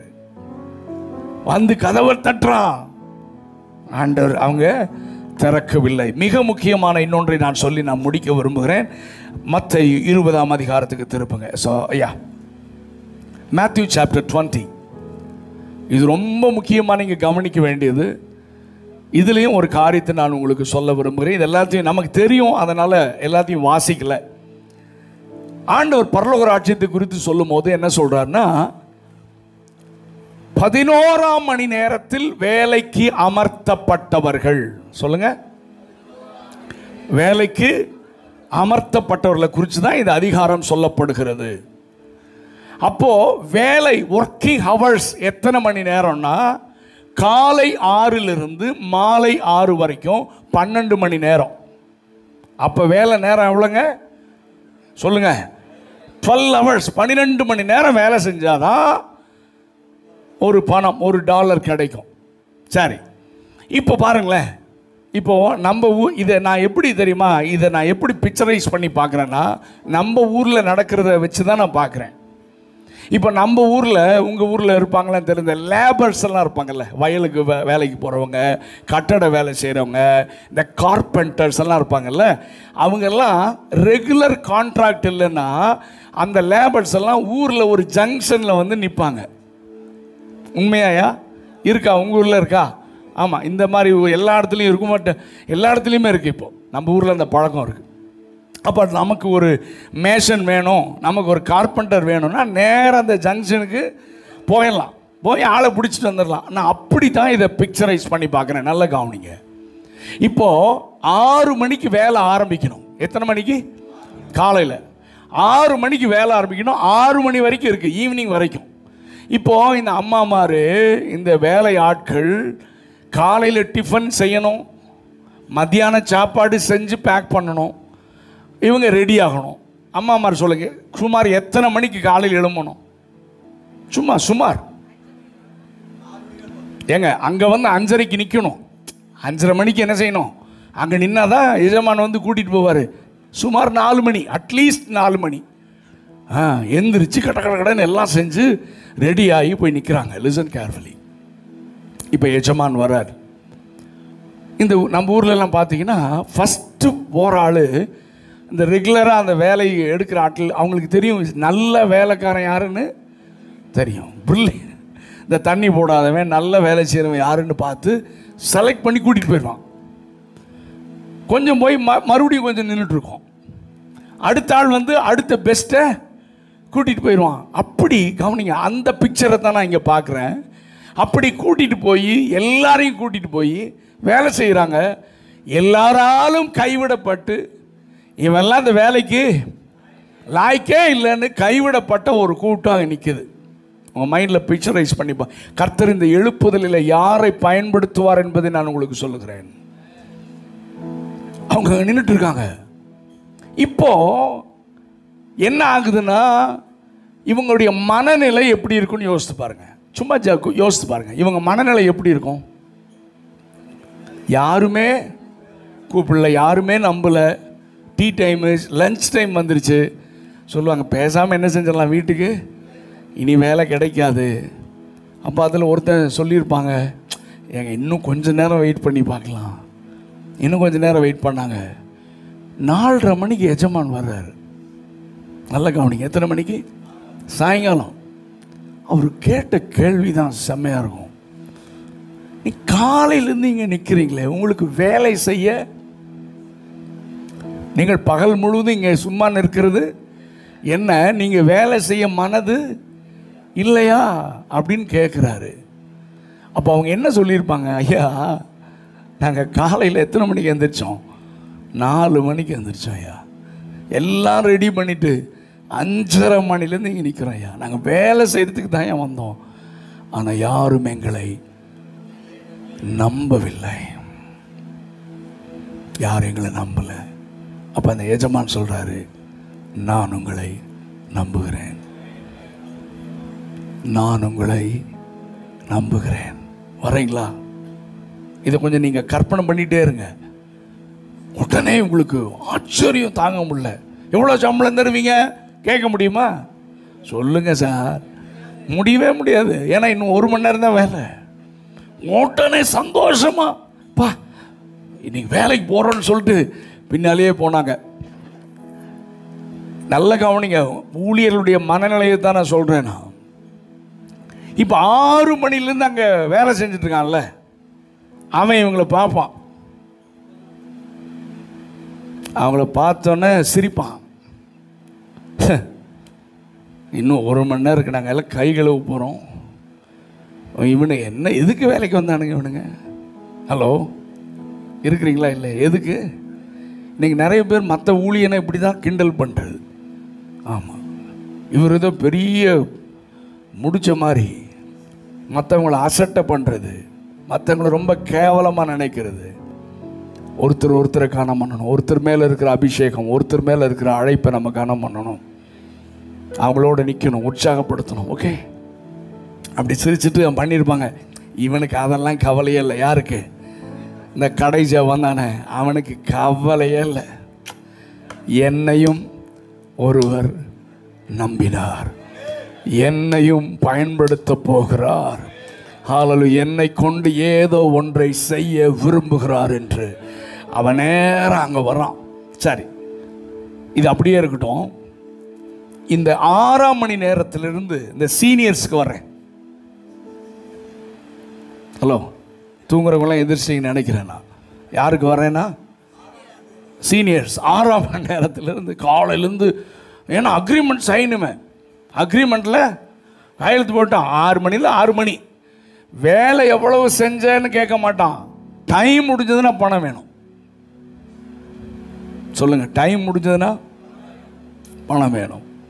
சரி, அக்ரிமெண்ட் கையெழுத்து போட்டாச்சு. இந்த அக்ரிமெண்ட் இப்போ இது இன்னும் மறுபடியும் நம்ம ப்ராக்டிக்கலாக நம்ம ஊருக்கே வர்றேனே, ஒரு மேஷனை, ஒரு கட்டட வேலைக்கு ஒரு ஆளை எடுக்கிறோம். இன்னைக்குள்ளே இந்த வேலையை முடிக்கணும். மழை வர்ற சீசனு, இன்னைக்குள்ளே என்ன செய்யணும், வேலையை முடிக்கணும்னு எஜமானனுடைய துடிப்பு. எஜமானனுடைய, நீங்கள் கூட்டிகிட்டு வரும்போதே அவன் ரேட் பேசியிருப்பான். நாம் சாயங்காலம் ஆச்சுன்னா என்ன சொன்னோம், 900 ரூபா கொடுத்துடணும். 1000 ரூபா, ஆமாம், நம்ம கூலி எவ்வளவோ 1000 ரூபா. சரிப்பா வாப்பா, ஆளே கிடைக்கல வா. வந்து அவன் அப்படியே வேலை ஆரம்பிக்கணும். ஆனால் அவன் அப்படியே சட்டையெல்லாம் கழட்டி ஒர்க்கிங் ட்ரெஸ்ஸை போட்டுட்டு அப்படியே மெதுவாக வருவான். எஜமான் வந்து, ஐயோ மேகம் வருதே, வேலையை முடிக்கணுமே, மெதுவாக கலவையை போடுவான். எஜமானுடைய இறுதிய துடிப்பு அவனுக்கு சொல்லுங்க.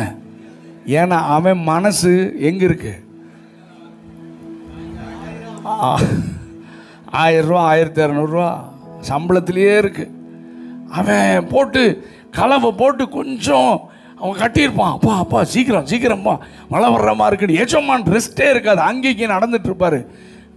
அவன் டப்புன்னு கரண்டி போட்டுருவான். கேட்டால் டீ டைம்ன்றான். சொல்லுங்க, என்ன டைமு, டீ டைம்ன்றான். எஜமானனுக்கு சரி சரி ஒரு 10 நிமிஷத்தில் வந்துடுவான்னு பார்த்தா, டீ குடிச்சிட்டு வடையை சாப்பிட்டு பாத்ரூம் போயிட்டு அப்படியே வந்து 1/2 மணி நேரம் கழித்து மறுபடியும் கரண்டி பிடிச்சி இன்னும் கொஞ்சம் கட்டிகிட்டு இருப்பான். லன்ச் டைம்ன்றான். சொல்லுங்கள், என்ன time, lunch time. Lunch time சாப்பிட்டோன்னா வருவானா, உண்ட மயக்கம். ஆமாம், கொஞ்சம் நேரம் நல்லா தூங்கி எந்திரிச்சு, ஆமாம், மறுபடியும் வந்து வேலை செய்வான். 6 மணிக்கு தான் வேலை முடியும். ஆனால் 5 மணிக்கு அவர் முடிக்கிற மைண்ட் செட்டில் வந்துடுவார். 5:30க்கெல்லாம் டே எல்லாம் எடுத்து வைடான்றுவார். ஆனால் வேலை நடக்கணும். இதே ஒரு துடிப்பைத்தான் இந்த எஜமானனிடத்தில் நான் பார்க்கிறேன், நம்முடைய பிதாவினிடத்தில் நான் பார்க்கிறேன். ஐயா, 2000 வருஷம் ஆச்சியா இயேசு ரத்தம் சிந்தி, அறுவடை மிகுதி ஆளோ இல்லை. ஆண்டவர் நம்மளே அசம்பிளிஸ் ஆஃப் காடில் பெரிய லீடர்ஸ் எல்லாம் இந்த 2021 2030 வரைக்கும் எழுப்புதலின் 10 ஆண்டாக டிக்ளேர் பண்ணி இந்த சீசனில் எழுப்புதல் வந்துடும். நான் வந்து பல ஆண்டுகளாக 2020 ஏதோ நடக்குது இந்தியாவில், அப்புறம் 2025 இந்தியாவில் பயங்கர மாற்றம் வருதுன்னெலாம் ரொம்ப வருஷமாக சொல்லிகிட்டு இருக்கோம், ஜெபம் பண்ணுறோம். ஆனால் ஒன்றும் என்னமோ நடக்கிற மாதிரியே தெரிலையா, நடக்கிற மாதிரி தெரில. பிதா பதறாரு, ஆண்டவர் பதறாரு. ஆனால் 6ஆம் மணி நேரத்தில் அமர்த்தப்பட்டவர்கள் பிதாவுடைய பதட்டமே தெரியல சார். பரிசுத்த ஆவியானவர் சொல்லுகிறதை காதுள்ளவன் கேட்க கடவன். பிதா அங்கலாய்க்கிறார், வேலை முடிக்கணும். மறுபடியும் சொல்றேன், சாயங்காலம் இருள் வர்றதுக்கு முன்னால அறுவடையை முடிச்சாகணும். இருள் இந்த தேசத்தை மூடுறதுக்குள்ள அறுவடை முடிச்சாகணும். இருள் வர்றதுக்குள்ள அறுவடை முடிச்சாகணும். நீங்க ஜெபம் என்ற ஆட்களுக்கு மட்டும்தான் அவருடைய பதட்டம் தெரியும். ஹல்லேலூயா, ரக்கரபா ஷேகே. அவர் அப்படியே ரெஸ்ட்லெஸ்ஸா இருக்கிறார். இப்போ ரெஸ்ட்லெஸ்ஸா இருக்கிறார். ரெஸ்ட்லெஸ்ஸா தாமதிக்கிறார் என்று ஒரு சிலர் எண்ணுகிறபடி அவர் தம்முடைய வாக்கு தத்தத்தை குறித்து தாமதமாயிராமல் ஒருவேளை ஸ்டெப்பில் வந்து நின்னாலும் ஐயோ 147 கோடி, நான் ஒருவேளை இவன் கணக்கில் 25 கோடியே வச்சுக்கோ, இன்னைக்கு நான் வந்தேன்னா 100 கோடி இந்தியாவில் மட்டும் நரகத்துக்கு போகும். ஆமென், ஆமென். என்னுடைய சிலுவை வீணாய் போகக்கூடாது, என்னுடைய ரத்தம் வீணாய் போகக்கூடாது. அவர் பார்க்குறாரு 6 மணி நேரத்தில் வந்தவனுக்கு இந்த துடிப்பே கிடையாது. ஏன்னா கான்ட்ராக்ட்ல சைன் பண்ணிட்டான். பணம், புகழ், பட்டம், பதவி, சுயநலம், பணம். பிதாவுடைய துடிப்பு தெரியாது சார். பண ஆசை வந்தா தெரியாது சார். புகழ உங்களை மயக்கினா பிதாவுடைய துடிப்பு தெரியாது sir. I am very sorry to say, இன்னைக்கு அநேகருக்கு துடிப்பு இல்லை. நிர்விசாரமாக நாம் ஊழியம் செய்கிறோம், துடிப்பு இல்லை. அதனால தான் ஆண்டவர் என்ன சொல்றாரு தெரியுமா? இவனை இப்படியே விட்டுரு, இவனுக்கு நான் புகழ் தர்றேன், காசு தர்றேன், என்ன வேணா தர்றேன், இவனை நான் திருத்த முடியாது. இவனை நான் வச்சு இவனை நம்பிட்டு இருந்தேன், நான் என் வேலை கம்ப்ளீட் ஆகாது. இப்போ நான் கடைசி ரவுண்டு போக போகிறேன். அங்கே நாம நம்பிக்கை இழந்து நிற்கிற, புறக்கணிக்கப்பட்ட, தள்ளப்பட்ட, பிரயோஜனம் இல்லை என்று சொல்லப்பட்ட ஒரு கூட்டத்தை நான் தேடி போக போகிறேன்.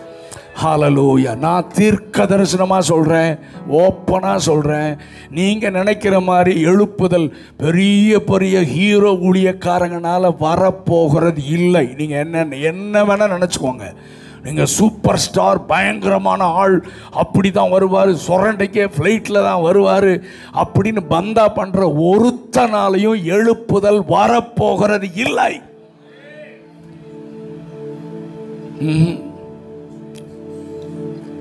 மறைந்து உண்மையா ஊழியம் செய்கிற அநேகரை கர்த்தர் இந்த எழுப்புதலை அடையாளம் காண்பிக்க போகிறார். நீங்க சும்மா உங்களை தாழ்மையை நினைச்சுக்காதையோ. கிராமத்தில் காட்டில் இருந்தாலும் உன்னை ராஜாக்கு முன்னால் கொண்டு வந்து நிறுத்துவார். அந்த குறிப்பிட்ட சீசன்ல நீங்க மட்டும் அவருடைய இருதய துடிப்பை புரிந்து செயல்பட்டால், இருதய துடிப்பை புரிந்து ஜெபித்தால், அவருடைய என்ன சொன்னாலும் செய்ய ஆயத்தமாக இருந்தால். எலியாவுக்கு என்னங்க பேக்ரவுண்ட் இருக்கு? ஆமா, சொன்ன மாதிரி எங்க அப்பா தீர்க்கதரிசி இல்லை, நான் தீர்க்கதரிசியின். ஆமா, காட்டத்தை பழத்தை பொழுக்கிட்டு வித்துட்டு இருந்தையா. எலியாவை கேட்டால் என்ன சொல்லுவாரு? அட்ரஸ் இல்லாத எலியா. ஆனால் உண்மையாக எலியாவை தியானிக்கும் போது கர்த்தர் எனக்கு கொடுத்த பிக்சர் என்னன்னா, அந்த நாளில் ஆகாப் ராஜா, எசபேல் ஒரு பக்கம் விக்கிரகம், இன்னொரு பக்கம் வேசித்தன ஆவி. இன்னைக்கு இருக்கிற இந்தியாவை நான் இன்னைக்கு பார்க்குறேன். இன்னைக்கு ஆளுகிறவங்க மாதிரி தான் ஆகாப் இருந்தான். எசபேலின் ஆவிகள் இன்னைக்கு எப்படி கட்டவிழ்த்து விடப்பட்டிருக்கோ அப்படி தான் இருந்துச்சு. இந்த நேரத்தில் ஒரு வாலிபன் உட்கார்ந்து கதற, ஆண்டவர் எங்கள் தேசத்தை சுத்திகரிக்க மாட்டீரோ, எங்கள் தேசத்தை சுத்திகரிக்க மாட்டீரோ, வேசித்தன ஆவிகள் விலகாதோ என்று ஜெபிக்கிற, மறைந்திருந்த அட்ரஸ் இல்லாத ஆளு. இன்னைக்கு நிறைய வாலிப ஊழிய, என்னை யாராவது இன்ட்ரடியூஸ் பண்ண மாட்டாங்களா? என்னை இன்ட்ரடியூஸ் பண்ண, உன்னை கர்த்தர் இன்ட்ரடியூஸ் பண்ணுவாரியா? அது வரைக்கும் நீ மறைஞ்சிருந்து தேவ சித்தத்தை செய்ய நீ ரெடியாக இருந்தேனா, அட்ரஸ் இல்லாத உன்னை ஒரு நாள் சீனுக்கு கொண்டு வருவார். உன் மூலமாக கர்த்தர் தம்முடைய வல்லமை, இந்த கடைசி எழுப்புதலை கர்த்தர் உன் மூலமாக கட்டளையிட விரும்புகிறார். ஹல்லேலூயா. பயப்படாதீங்க. ஹல்லேலூயா. நான் ஒன்றும் இல்லை, நான் தெரியாது, நான் ஒன்றும் இல்லை. நீ தான் வேணும் ஆண்டவருக்கு. ஆண்டவர் இன்றைக்கு அழைக்கப்பட்டவர்கள் அநேகர், 6 மணிலிருந்து செய்கிறவங்க அநேகர், புகழ் வேண்டான்னு சொன்னவங்க புகழில் மயங்கிட்டாங்க. பணம் வேண்டான்னு ஆரம்பிச்சவங்க பணத்தை சம்பாதிக்க ஆரம்பிச்சாங்க. எல்லாம் ஆரம்பிச்சிட்டாங்க. ஆமென். பணமும் வேண்டாம், புகழும் வேண்டாம்னா அதில் மயங்கிட்டாங்க. கர்த்தர் அவங்களால ஏமாற்றப்பட்டார் என்று நான் சொல்லுவேன். கவனிங்க, நம்ம ஜெபம் பண்ண போகிறோம். அவர்களால் கர்த்தர், சொல்லுங்க, ஏமாற்றப்பட்டார் என்று சொல்லுவேன். ஏமாற்றத்தோடு. ஆனால் ஆண்டவர் சும்மா ஒரு ஆளையே நம்பிட்டு இருக்க மாட்டார். ஆமாம், சவுலை தள்ளி கர்த்தர் தாவீதை கர்த்தர் ஏற்படுத்தினார். எல்லாரும் கண்களை மூடலாமா? அதாவது ஊழியம் செஞ்சுட்டே இருந்தால் பழக்கமாயிரும். ஒரு நிர்விசாரம் வந்துடும். ஓகே அப்படின்னு ஒரு நிர்விசாரம் வந்துருச்சுன்னா நம்ம ஊழியம் முடிஞ்சதுன்னு அர்த்தம். இல்லை இல்லை இல்லை இல்லை இல்லை. பிதாவின் இருதய துடிப்பு அவர் ரெஸ்ட்லெஸ்ஸாக இருக்கிறது நமக்கு தெரியணும். அவர் ரெஸ்ட்லெஸ்ஸாக தானே இருக்காரு, ரெஸ்ட்லெஸ்ஸாக தானே இருக்காரு. ஏங்க 147 கோடிங்க, சுவிசேஷம் சொல்லலைங்க. இன்னும் நிறைய கிராமங்களுக்கு தெரியாதுங்க. நிறைய கிராமங்கள் யாருமே கிராமத்தை போக மாட்டேங்கிறான், கிராமங்களுக்கு போக மாட்டேங்கிறான். ஹல்லேலூயா. ஆத்துமாக்கள் ரட்சிக்கப்படுவதுன்றது எப்படி இருக்குன்னு எனக்கு தெரியல. நான் கன்னியாகுமரி நாகர்கோவில்லாம் அடிக்கடி போகிறேன். அங்கே கேட்குறேன், கடைசி 10 வருஷத்தில் உங்கள் சபையில் எத்தனை புதிய ஆத்துமாக்கள் வந்தாங்க சொல்லுங்கன்னா பாஸ்டர்ஸ் முழிக்கிறாங்க. ஆனால் வருஷம் கன்வென்ஷன், ஓ எல்லாம் கறி சோறு ஆக்கி 5 நாள் 10 நாள் கன்வென்ஷன். நான் கேட்குறேன், உன் கன்வென்ஷனை நிறுத்தியான்னு சொன்னேன். நான் உன் கன்வென்ஷனை நிறுத்து. புதிய ஆத்துமாக்கள் சபையில் கடந்த 10 ஆண்டில் எத்தனை பேர் வந்தாங்க சொல்லுங்க. கேட்டால் முழிக்கிறாங்க. இல்லை, ஒரு சில நிறைய சபைகளில் 10 வருஷத்தில் ஒரு புதிய ஆத்துமாக்கள் கூட வரல. என்னங்க சர்ச், என்ன சர்ச் பிஸ்னஸ் என்ன? ஆண்டவர் உங்களை நம்பிட்டு இருக்க மாட்டார். அப்படி நீங்கள் இருந்தீங்கன்னா உங்களை நம்பிட்டு இருக்க மாட்டார். ஆண்டோடைய இருதய துடிப்பு உங்களுக்குள்ள இல்லைன்னா, உங்கள் கையில் கொடுக்கிற விசுவாசிகளை நீங்கள் உருவாக்கலன்னா, ஏதோ அவன் காணி கொடுக்குறான் தசமா கொடுக்குறான்றதை மட்டும் பார்த்து அவனை தடவி வச்சுட்டு இருந்தீங்கன்னா, கர்த்தர் உங்களை உங்கள் மேலே வச்ச பிளான்ல இருந்து கர்த்தர் நிச்சயமாக மாறுவார். இந்த வார்த்தையை நீங்கள் எப்படி எடுக்கிறீங்கன்னு எனக்கு தெரியாது. தேவ சித்தம் என்ன? 50 பேர், இப்போ 100 பேர் உங்கள் சர்ச்சில் இருந்து அவங்கள உருவாக்கணும். ஒவ்வொருத்தரையும் ஆத்தும ஆதாய வீரர்களாக உருவாக்கணும். அதுக்கு தான் சபை உருவாக்குற இடம் தான். அவங்கள அனுப்பி ஆத்துமாக்களை ஆதாயம் பண்ணணும். இன்னைக்கு சொல்ல முடியுமா? நம்ம மாதத்துக்கு வாரத்துக்கு ஒரு ஆள், இன்னைக்கு புதுசாக வந்தவங்க யாருன்னு பாஸ்டர் கேட்டு அப்படியே தேடுவார். யாராவது ஒரு ஆள் வந்தால் நமக்கு எவ்வளோ சந்தோஷமாக இருக்கும்ல. நிறைய நேரத்தில் இல்லையே. நான் திரும்ப சொல்கிறேன், 6ஆம் மணி நேரத்தில் வேலைக்கு வந்துட்டோம், அக்ரிமெண்ட்டில் சைன் பண்ணிட்டோன்னு சம்பளத்துக்கு கிடைக்கிறதுக்காக பிதாவின் திட்டமே துடிப்பே தெரியாமல் ஒரு கூட்டம் இருக்கும்போது கர்த்தர் பார்த்துட்டே இருப்பார். அவங்கள அப்படியே விட்டுட்டு 11ஆம் மணி நேரத்தில் ஒரு கூட்டத்தை கூட்டிகிட்டு வர்றாரு. எல்லாரும் அற்பமாக நினைத்தவர்கள், படிப்பறிவு இல்லாதவங்க, என்ன வேணால் சொல்லிக்கோங்க, தாளந்து இல்லாதவர்கள், யாரும் நம்ம அவங்கள கூட்டிகிட்டு வந்துடுறாரு. நான் இதை தியானிக்கும் போது கர்த்தர் என்கிட்ட என்ன சொன்னார், மகனே கடைசி மணி நேரத்தில் வந்தான்ல, அவன் எவ்வளோ கொடுப்பேன் என்ன கொடுப்பேன்னு ஒன்றுமே கேட்கலடா. அவன் என் இறுதி என்னையும் ஒருத்தர் நம்பினாரு, என்னையும் நம்பினாரு. என்ன இந்த 11 மணி நேரம் இவன் செஞ்சான்ல, அந்த வேலையை இவன் 1 மணி நேரத்தில் முடிச்சிட்டான்டா. 1 மணி நேரத்தில் இருள் வர்றதுக்குள்ள அறுவடை முடிச்சுட்டான், இருள் வர்றதுக்குள்ள முடிச்சுட்டான். இப்படி ஆணுடைய இறுதிய துடிப்பை புரிந்து ஊழியம் செய்கிறவர்களை கர்த்தர் இந்த கடைசி நாளில் பயன்படுத்த விரும்புகிறார். ஆமென். 1 மணி நேரம் தான் இருக்கு, பட் நான் முடிச்சிருவேன், நான் அறுவடையை முடிச்சிருவேன், பிதாவின் சித்தத்தை நான் செய்வேன். ஹல்லேலூயா, glory to God. இப்போ நம்ம பாட போகிறோம், எரிந்து கொண்டே இருப்பேன் என் ஜீவன் பிரியும் வரை. அதை நம்ம பாடி ஜெபம் பண்ணலாமா அர்ப்பணத்தோடு? ஹல்லேலூயா, glory. எரிந்து கொண்டே இருப்பேன் எப்போதுமே உமக்காய், எப்போதுமே. ஓ என் ஜீவன் பிரியும் வரை எரிந்து கொண்டே. கரங்களை உயர்த்தி அர்ப்பணத்தோடு பாடலாமா?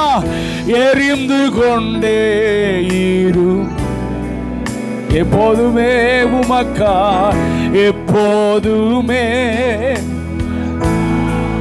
ஹல்லேலூயா, என் ஜீவன் பிரியும் வரை எரிந்து கொண்டே இருப்பே. எனது விளக்கை பாடலாமா? எனது விளக்கை எரிய செய்தி இரவை பகலாக்கினே. எரிந்து கொண்டிருப்பே எப்போதும் உமக்காய், என் ஜீவன் பிரியும் வரை எல்லாரும் சேர்ந்து மறுபடியும் பாடலாமா? எரிந்து கொண்டே இரு எப்போதுமே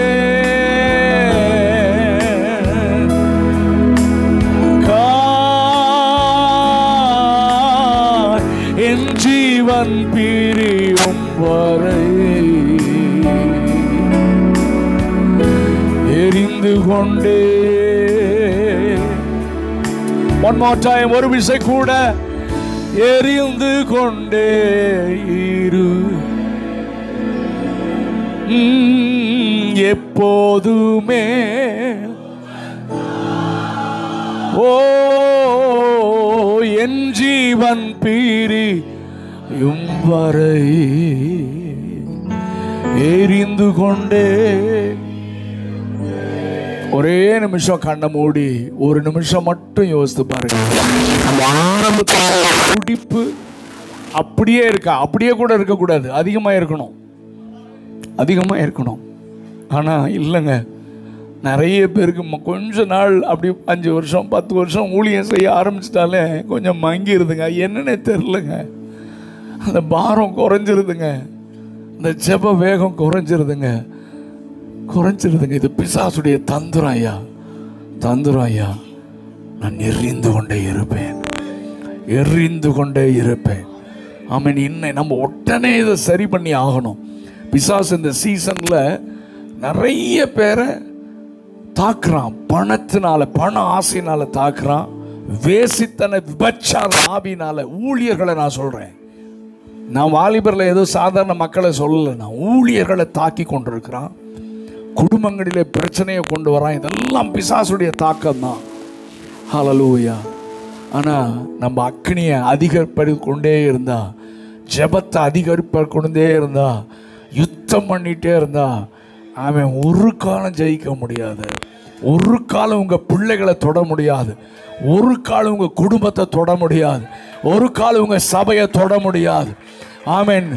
ஒன்னே ஒன்று தான், இன்க்ரீஸ் யுவர் ஸ்ட்ரென்த்.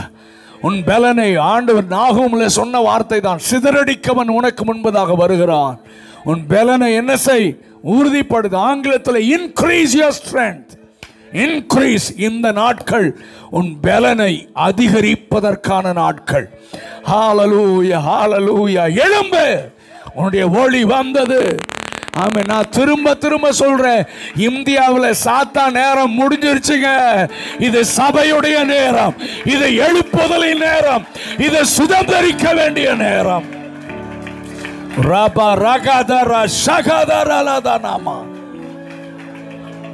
எரிந்து கொண்டே இருப்பேன். ஆதியில் இருந்த வேகம், ஆதியில் இருந்த ஆத்தும பாரம், ஆதியில் இருந்த தரிசனம் இருக்கான்னு மட்டும் செக் பண்ணி பாருங்க. ஆமீன். பணம் வரும்போது, வசதி வரும்போது கொஞ்சம் குறைய வாய்ப்பு இருக்குங்க. வசதி வந்தபோது ஜெபம் கொஞ்சம் குறைய வாய்ப்பு இருக்குங்க. ஆண்டவர் இன்னைக்கு கொஞ்சம் தட்டி எழுப்புகிறார். நான் சொல்கிறேன், நீங்கள் இருக்கிற ஏரியாவில் எங்கேயோ இருக்கிற ஆளை கொண்டு வந்து எழுப்புதலை கொண்டு வருவது தேவ சித்தம் அல்ல. இங்கே தியாகம் பண்ணி, இங்கே விளக்கரையும் செலுத்தி, இந்த கிராமங்களுக்காக அழுது முழங்கால் படி போட்ட உங்களை கொண்டுதான் இந்த பகுதிகளை கர்த்தர் அசைக்க போகிறார். உங்களை கொண்டுதான் இந்த பகுதியில் எழுப்புதலை கர்த்தர் கொண்டு வர போகிறார். பரிசுத்தமுள்ள பிதாவே, உம்முடைய கரத்தில் ஒப்பு கொடுக்கிறேன் ஆண்டவரே. இந்த ராத்திரி நேரம் விழித்திருந்து ஜெபித்து ஆராதித்து ஒரு சின்ன ஒரு வார்த்தை ஆண்டவர் உற்சாகப்படுத்த நீங்கள் எங்களோடு பேசுனதற்காக நன்றி அப்பா. எங்களுக்கு கொடுத்த இந்த சாயங்காலத்தில் ஒரு ஜாக்கிரதை எங்களுக்கு இருந்துகிட்டே இருக்கணும். ஒருவேளை இவ்வளோ நாள் மிஸ் பண்ணிடலாம், ஒரு பகற்காலத்தை மிஸ் பண்ணிடலாம். ஆனால் ராக்காலம் வர்றதுக்கு முன்னால் கர்த்தர் எனக்கு ஒரு நேரத்தை வச்சிருக்கிறாரு. ஆமேன். அபிஷேகத்தை கூட்டணும்.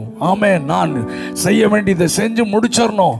என் பிதாவின் இறுதிய துடிப்பு எனக்கு தெரியணும். எனக்கு கூலி வருது, பணம் வருது, அதெல்லாம் பிதாவின் சித்தம் செஞ்சிடணும். ஆமேன். இருட்டு வர்றதுக்குள்ள அறுவடையை முடிச்சிடணும். இந்தியாவில் ஒரு பெரிய அறுவடையை கர்த்தர் நமக்கு வைத்திருக்கிறார். உங்களுடைய பிள்ளைகளை எங்களை கொண்டு செய்யுங்கப்பா. ஆண்டவரை எங்களை பைபாஸ் பண்ணிடாதீங்கப்பா. எங்களை விட்டுட்டு வேற யாராச்சும் எழுப்பி செஞ்சிடாதீங்க. எங்களை கொண்டு செய்ய வேண்டியதை எங்களை கொண்டே செஞ்சிருங்கப்பா. அதை எங்களை உணர்த்தும் அப்பா. எங்களோடு பேசின வார்த்தைகளுக்காக நன்றி அப்பா. அந்த ஜாக்கிரதை எங்களுக்கு தந்து நடத்துங்க. ஒவ்வொரு ஊழியக்காரங்களையும் குடும்பங்களையும் ஆசீர்வதிங்கப்பா. உங்களுடைய ஊழிய ஸ்தலங்களை ஆசீர்வதிங்கப்பா. ஆண்டவரை எதிர்ப்புகள் எல்லாம் மாறி போகட்டும் அப்பா. இவர்கள் ஊழியத்தில் ஆத்துமாக்கள் மந்தை பெருகிறது போல பெருகட்டும் ராஜா. ஊழியத்தின் எல்லைகளை விரிவாக்குங்க. பொருளாதாரம் ஊழியத்திற்கு தடையா இருக்க கூடாதப்பா. Bless your people, oh God. ஆசீர்வதியும் இயேசுவின் நாமத்தில் பிதாவே, ஆமென். For prayer contact, Pastor J. J. Kumar, El Shaddai Ministries, 9500252586, Surandai.